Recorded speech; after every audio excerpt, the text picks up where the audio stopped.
Нови летни рефрени и нови имиња на музичката естрада. Свежината од редовите на Горила продукција ја носи оваа млада девојка.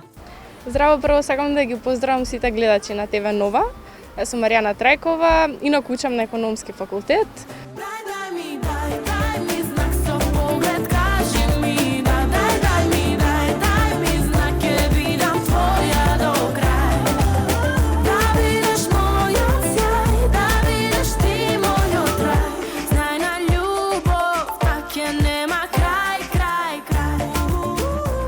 За Маријана ова е прва песна и спот, а музиката за неа е пасија. Со музика се занимавам од секогаш, не знам, секогаш ми била пасија. Како мала свира виолина, одев во музичко, имам учествувано во средношколски мюзикл. Помеѓу пеење и виолина, се одлучи за пеењето. Па што знам, некако пеењето секогаш ми било повеќе предизвик, не знам, уживам дека пеам. Тоа ми е некое место каде што се чувствувам најсигурна дека пеам. Дека виолината ја сакав, но некако секогаш кога требаше да се одлучам помеѓу виолина и пеење, секогаш предност имаше пеењето. Кажи ми што сум за тебе, каде не води ова, што бегаш од мене. Кажи ми дали знаеше, дека секој пат ќе те води до мене. За ова музичко парче се потпишуваат Лазар и Ена Цветковски. Песната е направена со Магдалена и Лазар Цветковски. Продукција, Горила продукција, го снимивме спотот пред отприлика 10 дена, денес излезе.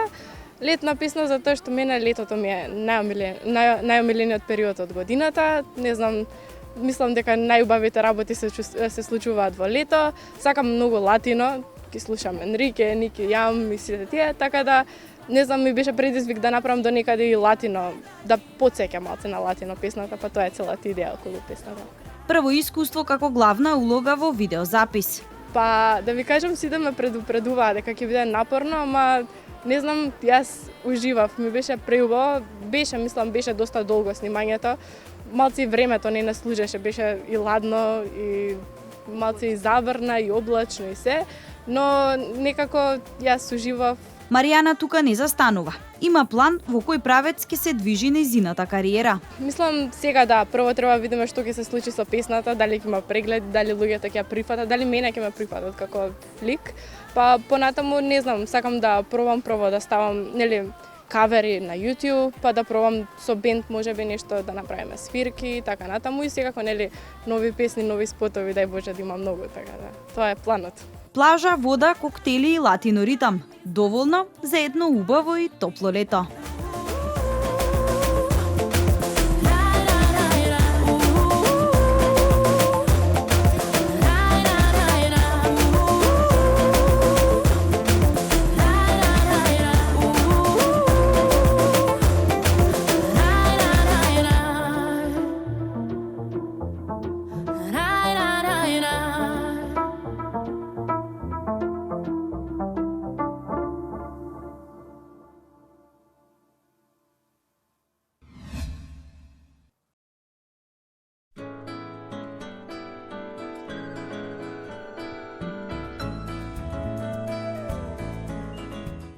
Ксенија Николова е млада писателка која има многу што да каже, а тоа го преточува со своите книги преку пишаниот збор.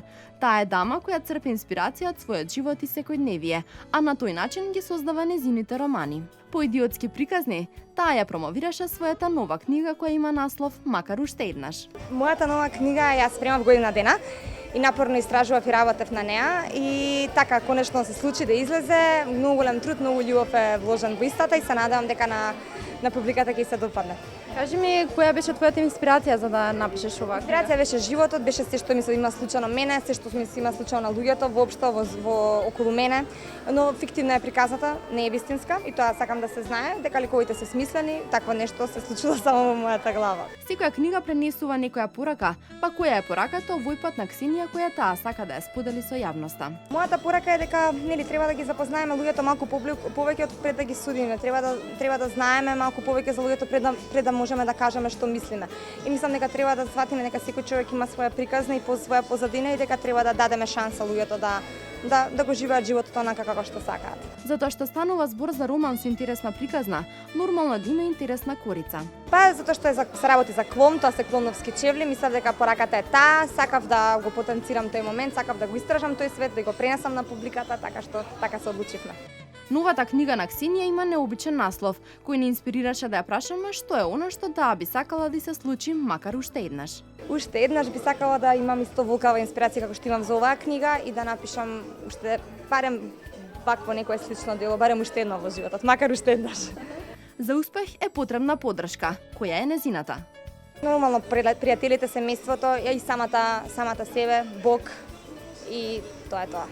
Покрај поддршката од пријателите, Ксенија секојдневно добива позитивни коментари на социјалните мрежи од верните читателки. Ми значи, ја ценам, ме поддржуваат, го сакам тоа, затоа што навистина ми дава сила, мотив, кога ја губиме силата, ја губиме инспирацијата, ја губиме тоа, дава сила, дава елан, и навистина сум многу благодарна. Немам друго повеќе што да кажам, освен благодарам и се надевам дека ќе продолжи тоа така и увиднина. И за крај, како незина поддршка, посакавме многу среќа, но и макар уште еднаш поради иста причина да ја повториме истата дружба на овој булевар на книгите.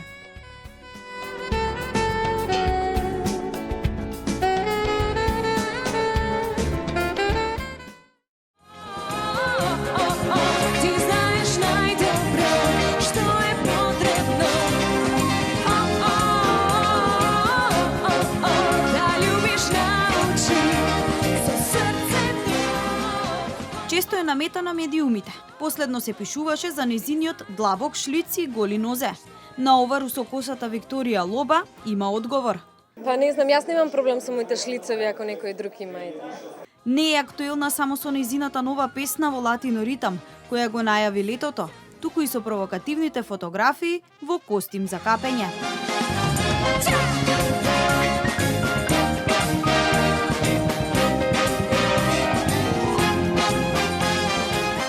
За аутфитот со длабоки шлицови, но и за добро скоцкан сексапил во минијатурно фустанче ќе каже. Е доста правилно за ваков вид на настан, за ваков фестивал и за сите други фестивали кои што се во нашата држава, да ги поддржиме со убав стас, со убав стајлинг и ете така да видат сите дека и ние сме многу добри, сите наши соседи да видат дека имаме добри песни, добри настапи, добри балерини позади нас, добри пејачи, со добри вокални способности и секако стајлинг. Колку на Лоба и пречат насловите во медиумите, кои немаат никаква поврзаност со текстот во продолжение. Ми пречаа многу кога бев помлада, моментално сега не ми пречат. Меѓутоа сепак ја гледам границата кога ќе се престигне таа граница. Тука сигурно ќе има моја реакција и сигурно нема да им се допадне таа реакција на тие одредени медиуми кои што пишуваат, медиуми ако можеме така да ги кажеме. Само рекламирањето на социјалните мрежи знае да го искористи. Facebook за комуникација со далечни пријатели, Инстаграм за да се пофали, а Твитер да го каже своето мислење. Па Facebook токму така и го користам, освен така е за комуникација со некои мои подалечни пријатели, меѓутоа го користам токму за тоа, за некој начин на пиар е тоа. Инстаграмот го користам за душа, така си постирам слики кои што ми се драги, а Твитер си го кажувам своето мислење. За мои најблиски пријатели користам тет-а-тет средби. Во однос на Инстаграмот знаеш често да постираш и можеби храна, дали тоа е приготвено од рацете на Викторија Лоба и во твојата кујна? Па најчесто јас готвам и ги постирам своите специјалитети. И секако ги потпишувам од оздола. Ете, па добро, Инстаграм е за тоа да се пофалиме малку. Што најчесто лајкуваш? Обично бираш што лајкуваш и како лајкуваш на тие социјални мрежи? Ги лајкувам своите пријателки, лајкувам селебрити, лајкувам убави стајлинзи, фешн, мода, бебиња и цвекиња. Како би го искористила поинаку времето што сега го посветува на социјалните мрежи? Па не можам да кажам дека некое големо време специјално го одвојувам за социјалните мрежи. али што знам, сигурно би се досадувала, ета. Затоа што баш онака го користам слободниот период од денот, кога си лежам, ете, после на сабајле, кога ќе се разбудам и прво вака се чепкам, да видам што некој ми пиша или некој вести читам. И тоа ми е интересното. И ние ќе бидеме дел од оние следбеници на Вики на социјалните мрежи, чисто да бидеме во текст со настаните. Па во овие топли денови нема да пречи уште некоја ваква летна фотографија за машки очи.